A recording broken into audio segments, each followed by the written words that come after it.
welcome to another narration presented by yours truly, Cryptids Roost. Please be so kind as to throat punch the like button and smack the arse of the subscription button as well. And don't forget to share the video far and wide. This will help with YouTube's algorithm and will help promote the channel more. If you would like to support the channel and help make it grow, any and all donations can be made to paypal.me/cryptidsroost and would be most gratefully received. If you enjoy listening to the following story, be sure to pop over to the author's Reddit profile and drop them a line, or even give them a glowing review. I'm sure they would appreciate it. The link to their Reddit profile will be below in the description, and don't forget to check out the merch store. The link will be in the description and also in the video thumbnail.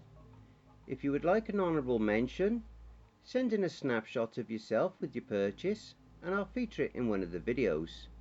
If you're going to leave a dislike, please leave a comment as to why. That way I can see what you didn't like about the video and I can possibly make changes in future videos. Thank you. And finally, have you written a CreepyPasta story that you would like me to narrate? Or have you had any cryptid sightings, paranormal or supernatural encounters? You can submit your stories, encounters and also your photos to cryptidsroost@gmail.com. And if you wish to remain anonymous, that's fine with me. All links are listed below. So grab your coffee, sit back and enjoy the show. And don't forget, where fear is, happiness is not. I hunt cryptids for a living. It's harder than you think. Part 1. This fantastic series is written by Nomad65555, a wonderful author over on Reddit's Nosleep subreddit. You may be thinking that the movies make it look easy. Oh well, all you have to do is put a bullet of silver in its skull. That's not too hard, right? Wrong. A cryptid is at least 6 times smarter than any human. If I could kill humans instead, I'd complete twice as many jobs. There's more risks involved than people take into account. You fail, and you and dozens of others die. You succeed, and you get your $60 per cryptid. I started this thread to document my experiences in my field. I don't know how long I will carry it on. Depends on how many people listen. It's kinda just gonna be like a public journal. Anyway, I'm rambling. I'm Kyle, and I kill the things that go bump in the night. Night 1. At 6 PM, I get into my midnight black 2010 Ford F350, the cast iron spiked bumper guard glistening in the evening sun. She's my pride and joy. Her name is Stacy. She keeps me company on my trips, that and my 101.5. I begin my patrol, waiting for the call from my boss, Jerry, a 6'9" redhead who's more jacked than Mike Tyson on steroids, about my night's assignment. I get my call around 8:30. Jerry's deep, gravelly voice relays the information that I'm on the hunt for a staggeron. Basically a big buck that is 6 feet tall. If that deer had the organic equivalent of cast iron for fur and horns, sharper than that of a butcher's knife. Also said deer is not afraid of humans and will not hesitate to gore them to death. Add carnivorous on top of that and you have a staggeron. I personally like to call them stegs. All in all, fairly simple hunt to open this log. I went to the area of the sightings / gorings and parked Stacy. I opened the back door of my truck, grabbed my AR-10, chambered in .308, all in all ineffectual due to the fact that they were lead bullets, and my .500 Magnum revolver. I put one very expensive bullet that vibrated between my fingers in the cylinder, a silver bullet. I put the revolver in my holster and started the search for the gory site.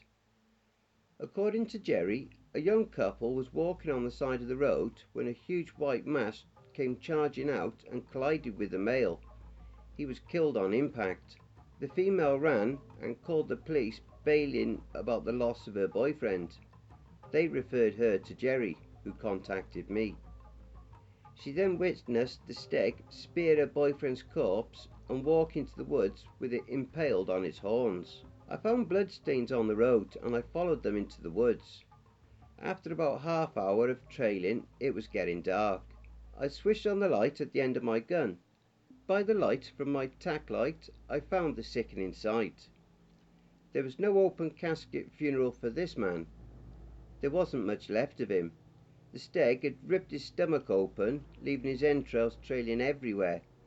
His chest was nothing but lungs and ribs. Stags think of hearts as a delectable morsel. The stag was now working on eating the man's face. I needed a clean shot to the head with my revolver to kill it. The only thing I was going to do with a rifle would be to piss it off. Plus, even if I managed to penetrate its skin, cryptids have enhanced regeneration. In a matter of minutes it would be fully healed. However, bronze burns cryptids. It had not yet noticed me. I switched off my tack light and waited for my eyes to adjust. I pulled the roll of bronze wire I always kept on me out of my pocket and unrolled some. With the silence of a trained killer, which I am, but that's a story for another time, that's when I thought of something. I'm a big guy, 6'5" and about 200 pounds of pure muscle, but I couldn't possibly keep this under control until it tired enough to shoot it, unless it was in severe pain beforehand. The stag's genitals were openly exposed. I took my chance and brought my steel-toed Ariat boots into its nuts as hard as I could. The stag brayed in pain as its baby-making sack was hit with enough pressure to smash a cylinder block.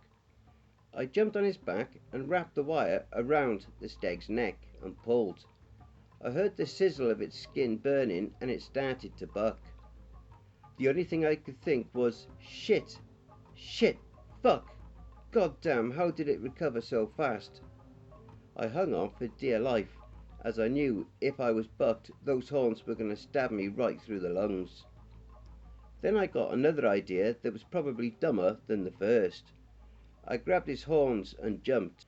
It was getting more pissed off by the minute, and even more so that it had resistance on its horns. I got traction and held my footing. I twisted its head and the stag dropped, flopping like a fish out of water.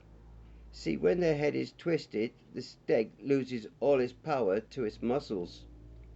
I placed my foot on its neck, pulled out the revolver, took aim at his head and pulled the trigger. The shot rang out and the stag stopped thrashing. I called Jerry and told him that the job was done. He sent a cleanup crew to take care of the bodies, both human and stag. I waited on Stacy's tailgates until they got there. I exchanged words with Jerry, who accompanied them. The money was wired to my account. I put my equipment back in my truck and drove off, only slightly more sore than when I started.